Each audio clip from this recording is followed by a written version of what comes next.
तो दोस्तों, अब हम लोग जो देखते हैं वो है द्विवेदी युग के प्रमुख रचनाकारों का आरोही कालानुक्रम।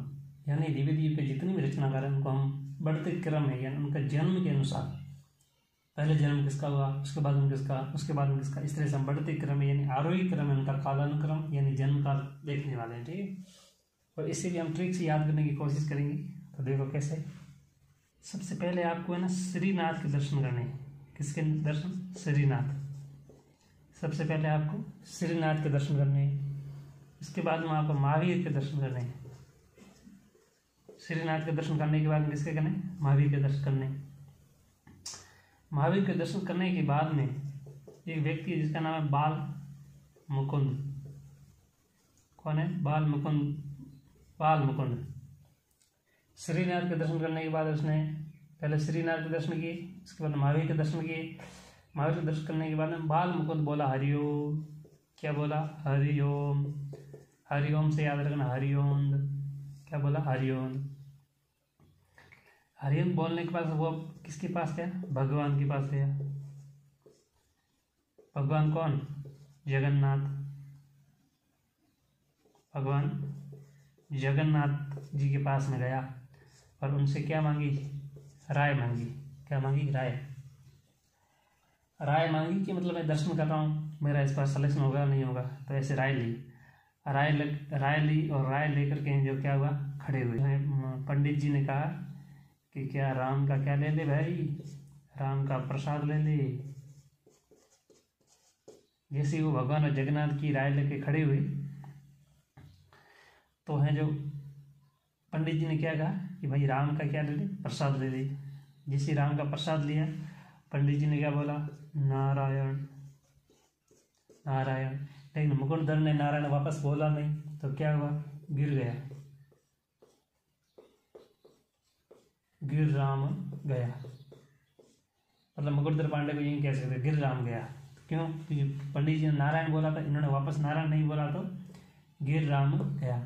जैसे ही घुटनों के बल पे गिरा हुआ था, खड़ा हुआ, तो उसको क्या दिखा? उसको दिखा रूप। क्या दिखा? रूप। और रूप में सबसे पहले उसको क्या दिखे? लोचन।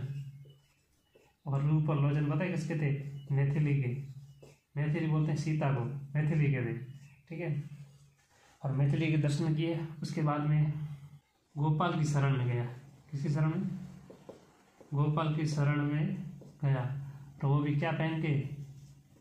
मुकुट पहन कर गया। ठीक है, और वहाँ जगह बोला हरी हरी अब तो मुझे बचा दे। वापस देखेंगे। सबसे पहले बाल मुकुंद है जो वो श्रीनाथ के दर्शन किए, उसके बाद महावीर के दर्शन किए। श्रीनाथ के दर्शन करने के बाद, महावीर के दर्शन करने के बाद बाल मुकुंद ने क्या बोला? हरिओम। हरिओम बोलने के बाद वो भगवान और जगन्नाथ की मूर्ति के आगे बैठ गया। भगवान जगन्नाथ जी थे, उनकी मूर्ति के आगे बैठा और उनसे मन ही मन राय लेने लगे। जैसे राय लेकर खड़े हुए तो पुजारी जी ने कहा कि भाई राम का क्या ले जा? प्रसाद। राम का प्रसाद ले लिए। प्रसाद लिया। पुजारी जी ने बोला नारायण, लेकिन ये बाल मुकुंद अपने दिमाग ध्यान में थे, इन्होंने वापस नारायण बोला नहीं, तो क्या हुआ? गिर गए। तो गिर राम गया, यानी गिर राम गया। तो गिर गया और जैसे घुटनों को बल करके खड़े हुए तो उनको क्या दिखाई दिया? बहुत बड़ा रूप दिखाई दिया। रूप। और रूप में सबसे पहले उसको क्या दिखाई दिया? लोचन। किसको बोलते हैं? आंखों को लोचन दिखाई दिए। और लोचन पता है किसके थे? सीता के थे। किसके थे? सीता के। और फिर वापस कहाँ गया? गोपाल की शरण में गया और मुकुट पहना और हरि का नाम लेने लगा। ये हैं सारे कवि जो द्विवेदी युग के आते, जो जन्म के अनुसार क्रम से। श्री से याद रखना, श्रीधर पाठक। श्रीधर पाठक। और नाथ से याद रखना, नाथुराम। नाथुराम शर्मा शंकर। नाथुराम शर्मा शंकर। महावीर से महावीर प्रसाद द्विवेदी। बाल से बाल मुकुंद गुप्त। हरिओम से हरिओम अयोध्या सिंह उपाध्याय हरिओम। भगवान से कौन है? लाला भगवान दीन। जगन्नाथ से कौन है? जगन्नाथ रत्नाकर। रत्नाकर। और राय से हैं राय देवी प्रसाद।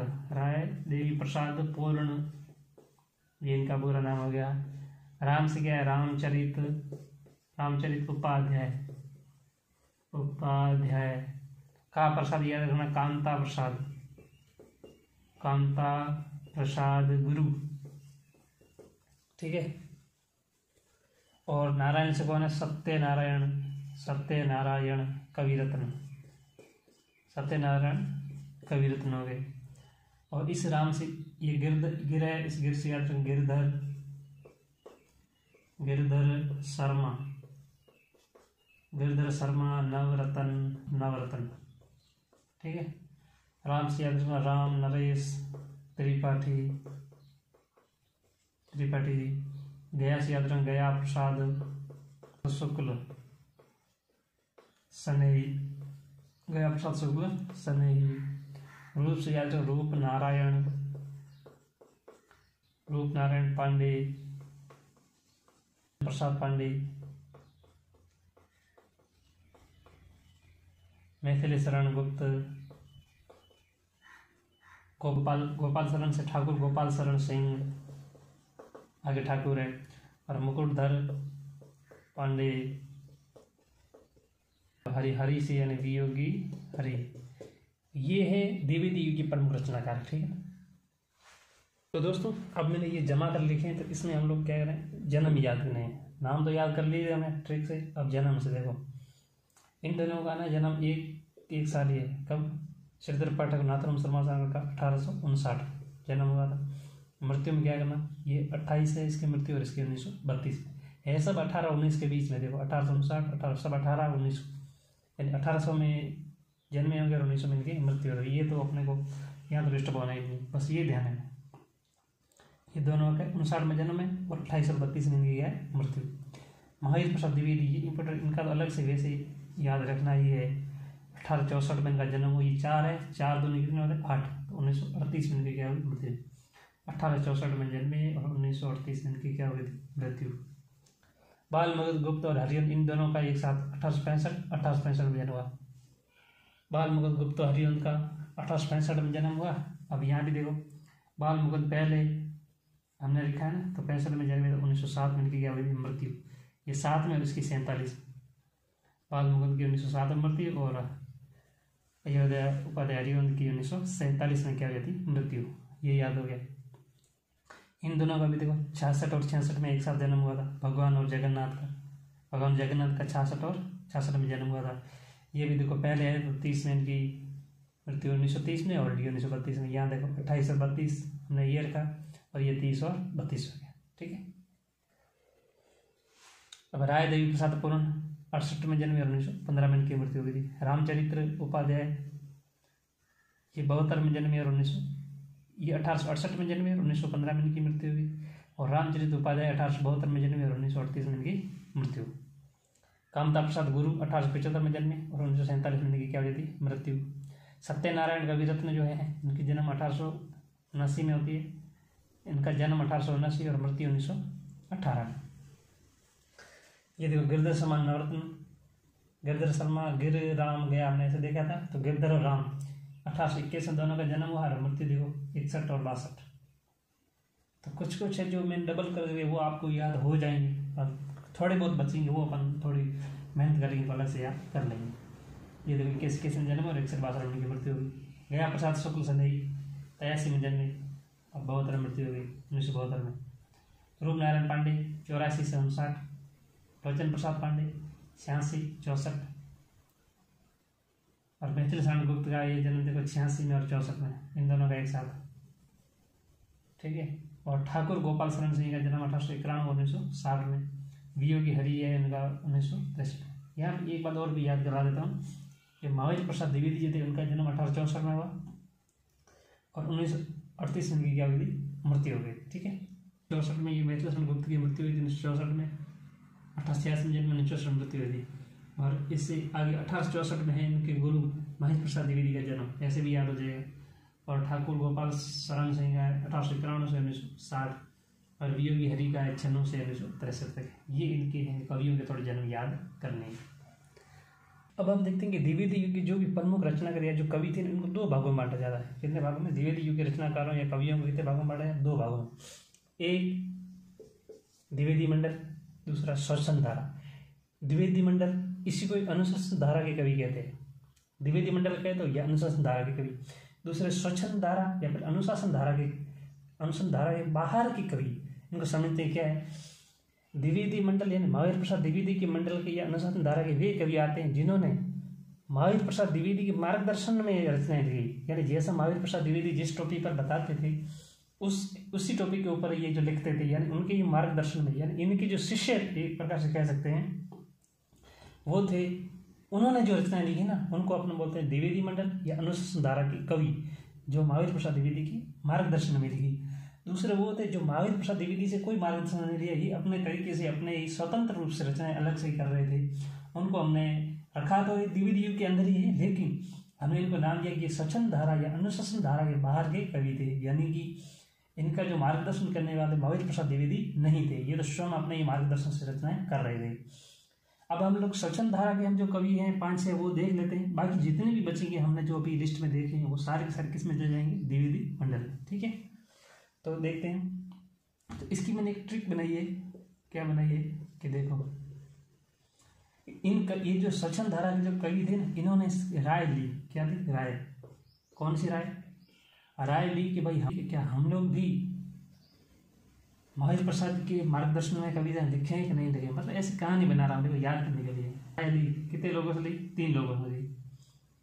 एक तो श्रीनाथ से, किसे ली? श्रीनाथ से ली, और एक भगवान से ली, एक किसने ली? जगन्नाथ से, भगवान जगन्नाथ से। यानी एक तो श्रीनाथ से राय ली और एक भगवान जगन्नाथ से राय ली। ठीक है ना। इन कवियों ने कहा कि हम द्विवेदी जी का मार्गदर्शन लिखे या नहीं लिख रहे। इन लोगों ने क्या ली? राय। किससे ली? श्रीनाथ जी से ली, भगवान से, भगवान जगन्नाथ से राय ली। ठीक है, 3 जने से यूँ याद कर लो कि भाई श्रीनाथ जी से और भगवान जगन्नाथ से, 2 भगवानों से राय ली, एक श्रीनाथ जी और एक भगवान जगन्नाथ से राय ली। राय लेकर के ये क्या हुआ? राय ली, और राय लेने के बाद जो राम है जो गया, राम गया कहाँ गया? रूप देखने। राम गया रूप देखने, और रूप देखने गया क्या पहन के गया? मुकुट। बस ये सारे जो कवि है ये स्वच्छंद धारा के कवि है। बाकी जितने भी हमने देखे हैं उस लिस्ट के अंदर वो सारे द्विवेदी मंडल के हो जाएंगे। इनको देखेंगे। राय में क्या है? श्री से क्या याद रखोगे? श्री से श्रीधर पाठक, ये श्रीधर पाठक हो गया। नाथ से नाथूराम शर्मा शंकर, भगवान से भगवान दे, लाला भगवान दे, जगन्नाथ से जगन्नाथ दास रत्नाकर, ये हो गया। राम से राम नरेश त्रिपाठी हो गया। गया से गया प्रसाद शुक्ल स्नेही, ये हो गया। रूप से क्या याद रखोगे? रूप नारायण पांडे, नारायण पांडे, और मुकुटधर पांडे। और राय से क्या है? राय देवी प्रसाद पूर्ण।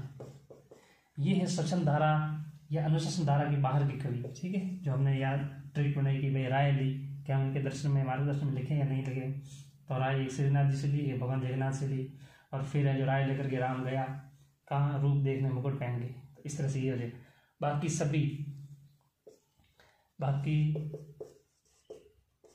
सभी द्विवेदी